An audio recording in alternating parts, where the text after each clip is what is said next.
day. When the band is what you hearing, everybody here is cheering. All your worries disappearing, y'all, it's game day. Whether televised or streaming live in person while you're screaming, no more waiting, no more dreaming, y'all, it's game day. When the band is what you hearing, everybody here is cheering. All your worries disappearing, y'all, it's game day. Whether televised or streaming live in person while you're screaming, no more waiting, no more dreaming, y'all, it's game day. No more waiting, no more dreaming, y'all, it's game day. No more waiting. Hey everyone, it's the No Huddle presented by Nissan. I'm Tolly Carr, and you are? Well, what's up, you? Thanks for hanging out with us. We got about a month of FCS football remaining. Division II is down to the final 2 weeks of the regular season, so let's get it. The big games that matter to you. Let's start with our Division II poll this week. Kentucky State coming in at number 10 in this week's poll. They're hosting a red-hot Tuskegee team. Give me the Fighting Reginald Ruffins. To be the man, you gotta beat the man. And Tuskegee has it right now. All right, Bowie State is on the slide. Ooh, they're on the slide, but they still have their pride. Visiting Elizabeth City State, the Bulldogs will get back on the good foot this weekend. Langston hosting Louisiana Christian on Saturday. Give me Langston. I know, that's our NAIA school. We still vote for them. We like them. Great team. They represent. Our number 7 team, number 7, I know that sounded like 17. Our number 7 team is Virginia State. They are at Lincoln, PA. I will take Virginia State. I'm in the mood for chalk today, it seems. We have a tie for 5th place. We'll start with Tuskegee, who I predict will pick up another solid win at Kentucky State this weekend. Our other number 5 team is Albany State. The Golden Rams taking on Morehouse. Morehouse has 0 wins this year. They will not get one this weekend either against Albany State. We have a tie for 3rd, Fayetteville State and Fort Valley State. Let's start with the Broncos. 2 more games. Mission is pretty simple. Don't fumble the bag, and you'll make it to the CIAA championship game. Hosting Shaw University this weekend, give me the Bucking Broncos and an attitude check. All right, back to Fort Valley State, taking on Savannah State. It's the Macon Classic. I watched Savannah State give Albany State problems last weekend. Not a win, but they gave them problems. So give me Savannah State. I'm gonna roll the dice with my upset special of the week right there. Number 2, that is BENEDICT, hosting Clark Atlanta. I think Clark Atlanta is getting better, but not that good. BENEDICT wins this one. Our number 1 team is Virginia Union. They are taking on Chowan at home. Now, this game has the CIAA North title in the balance.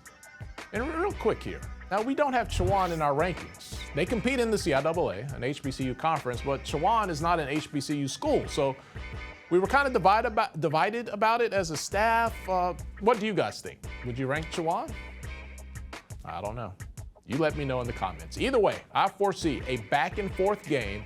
Virginia Union will have the ball last. They're going to drive down the field and score for a close win.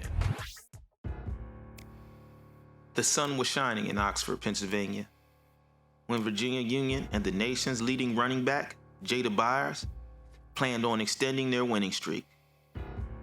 But Lincoln and their gritty freshman QB, Isaiah Freeman, had a different idea. The first was a back and forth defensive battle.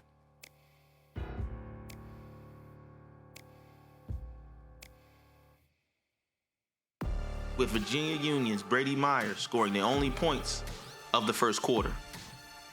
In the second quarter, Coach Parker started to lean on Lincoln with his bruising offensive line.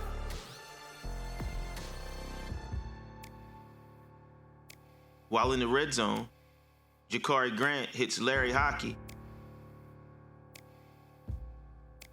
for the 29-yard score to go up 10-0.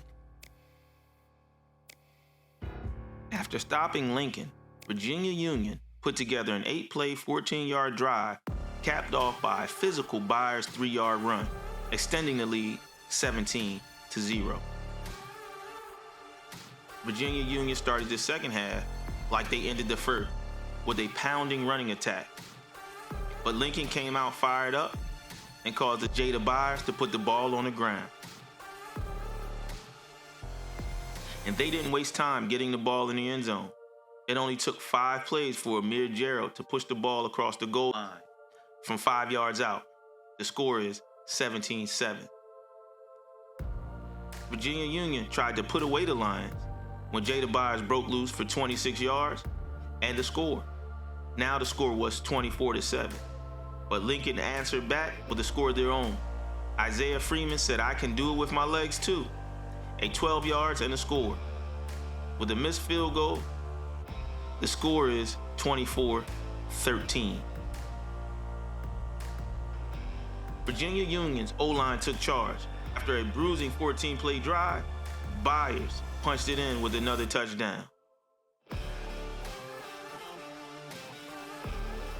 On the next possession, Virginia Union put the game out of reach, with Byers scoring again, this time from the 6. The score is now 38-13. They both exchanged late game touchdowns to leave the score at 45-20. Virginia Union remains unbeaten. Next week, Chowan to see who's the new king of the CIAA North. All right, let's jump into our FCS poll. At number 10 is Alabama A&M. They're taking on Alabama State, who is, hold on. Alabama State is not in our poll. They're not in our poll. I voted for Alabama State. I don't know what's up with the rest of our staff. That's what's up with them. But the Magic City Classic is on deck. Give me Alabama State, darn it. Coach Robinson will break the stranglehold that Coach Maynard has on the Hornets for the past few seasons. Alcorn State hanging on with a wing and a prayer after the loss to Texas Southern. Playing Grambling this weekend. It's been a struggle for the G. Alcorn will make that struggle continue this weekend. Hampton at number 8. Now, as I predicted last weekend, not that I keep receipts or anything, but the Pirates lose to Richmond at home. They're traveling to Villanova this weekend. Don't hate me, Hampton. Don't hate me. I just tell the truth. I have Villanova in this one. South Carolina State, just when you think it's safe to go outside again, the Buddy Pugh gang is there to punch you in the mouth and take your lunch money. South Carolina State will roll over Morgan State this weekend. Now, South Carolina State got the win last weekend against North Carolina Central. Even though I predicted that the Eagles would get the victory, didn't happen. Remember, I don't keep receipts. Let's check out how that MEAC showdown went down.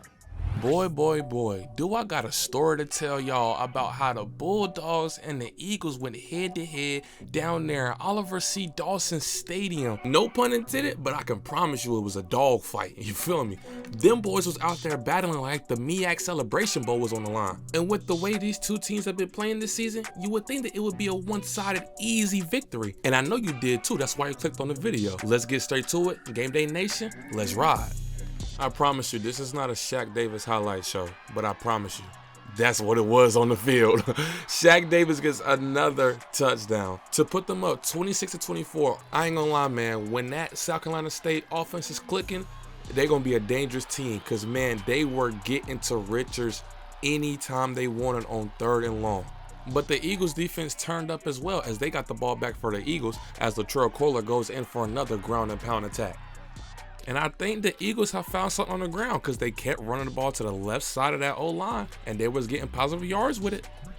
But like I tell y'all all the time, if I can see it behind the screen, then the South Carolina State defense can definitely see it as they blow it up in the backfield. And on 3rd and short, that defense will bend, but they will not break. As Dwayne Nicholas comes up with this huge interception, which takes away the Eagles' chance to get points while they're down 2. This is a huge interception. As you can see it, the sideline is turned, the fans is turned, as well as Nicholas was turned because that was a huge play for that Bulldogs defense. But like I said, it was a dogfight, and them Eagles was not letting up nowhere soon. And with this huge drop pass by the Bulldogs, this gives the Eagles chance at life. That's why they're celebrating on defense, because that was a huge stop for them. As you can see, it's under 3 minutes left in the 4th quarter, so that was a huge stop for Central's defense. Now, can their offense come down the field and score? Let's see. With Richards backs against the wall, he tries to throw the swing pass to the right, but it is back down from the Bulldogs D lineman, and that's a stop on 2nd down. Like I said, man, that Bulldogs defense is looking great.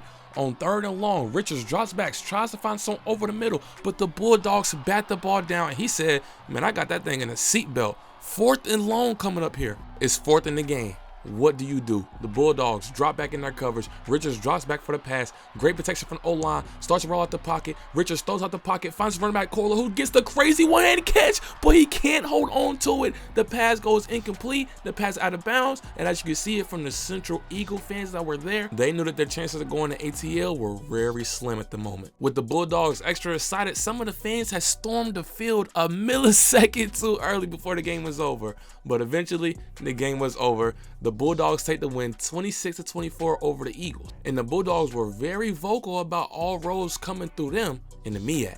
Top up! It's about that time! Top up! It's about that time!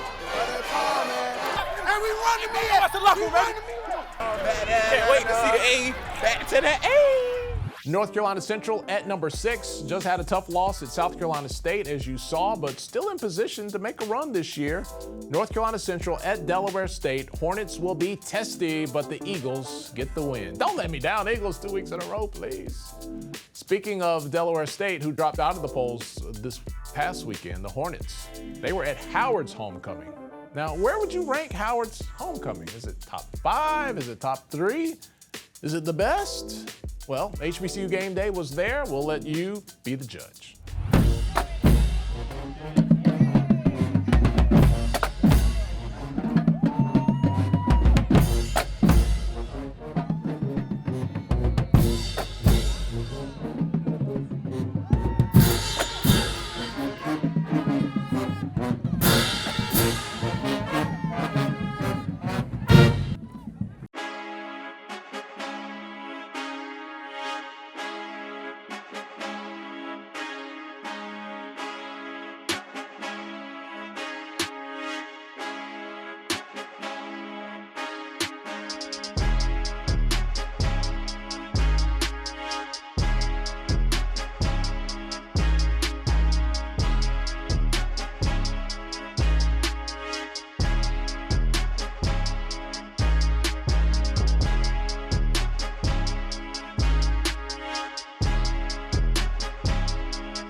Back to the polls now. Prairie View in at number 5, put up the 50 burger against Lamar. This weekend they host Bethune-Cookman. The Wildcats are feeling good after the win against Valley, but joy will not come in the morning against Prairie View.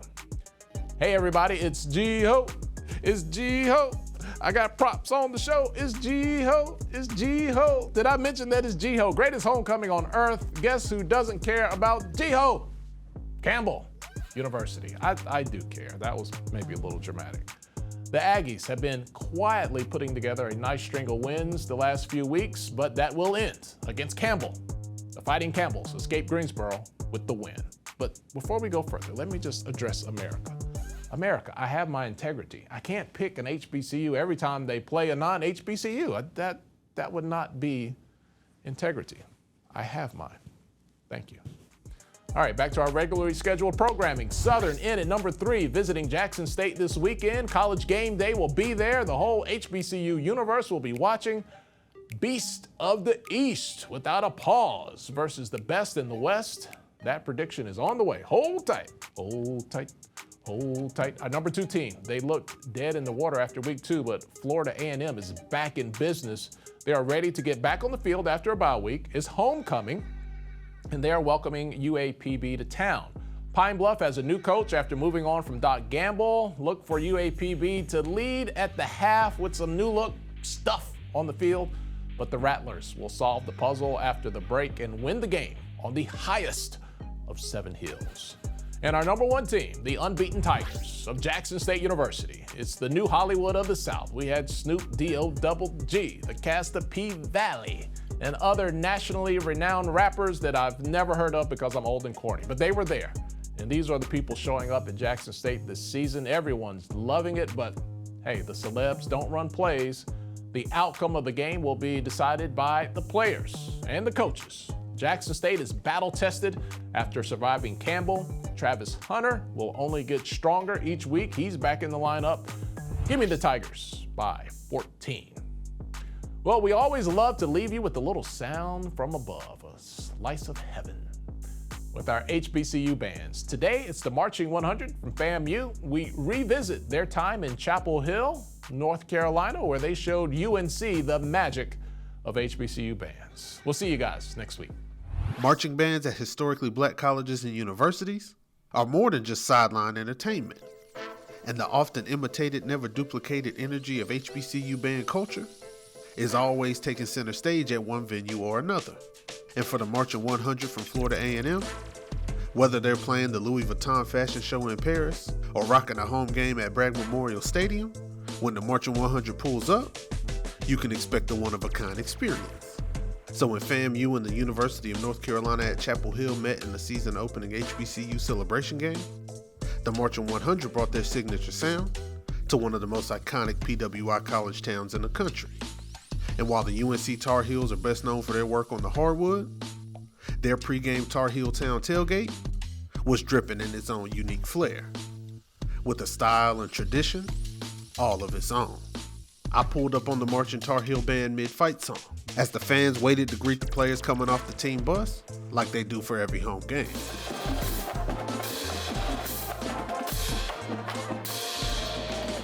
But the heart of Tar Heel Town was out there on the quad, where the Marching 100 was scheduled to perform before they headed off to the stadium. And in true HBCU fashion, the Rattlers had taken over the CAF, as the UNC cafeteria was filled with a seemingly endless parade of FAMU Marching 100 members.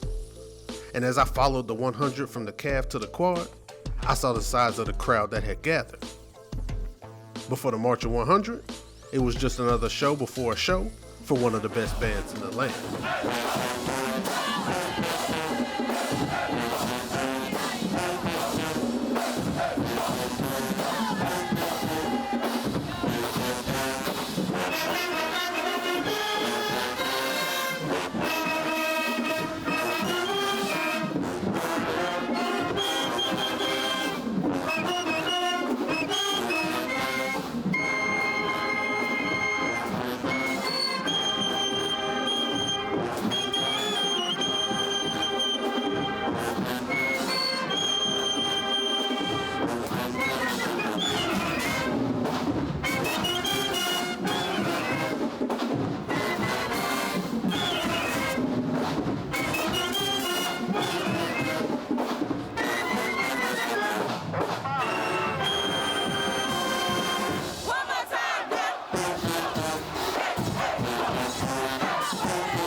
And they brought that same energy into the stadium, keeping the Rattler side of the field in strike mode during the closer than expected first half.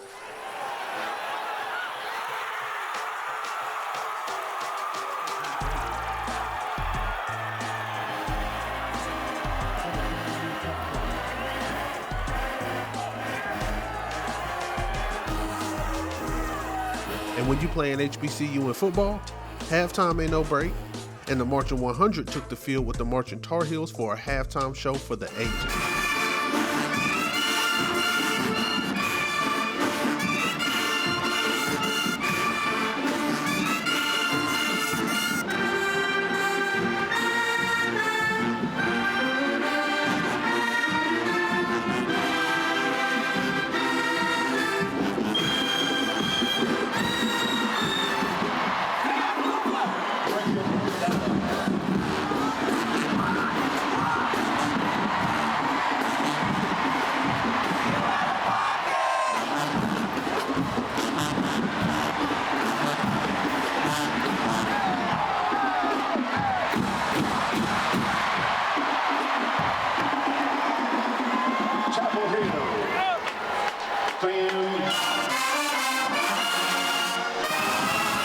And for a collegiate marching band whose yearly tour schedule can rival almost any top-selling musician, 10 Minutes with the Florida A&M Marching 100 will always be one of this country's great musical treasures. And on a balmy late August night in Chapel Hill, North Carolina, HBCU band culture lit up the night once again.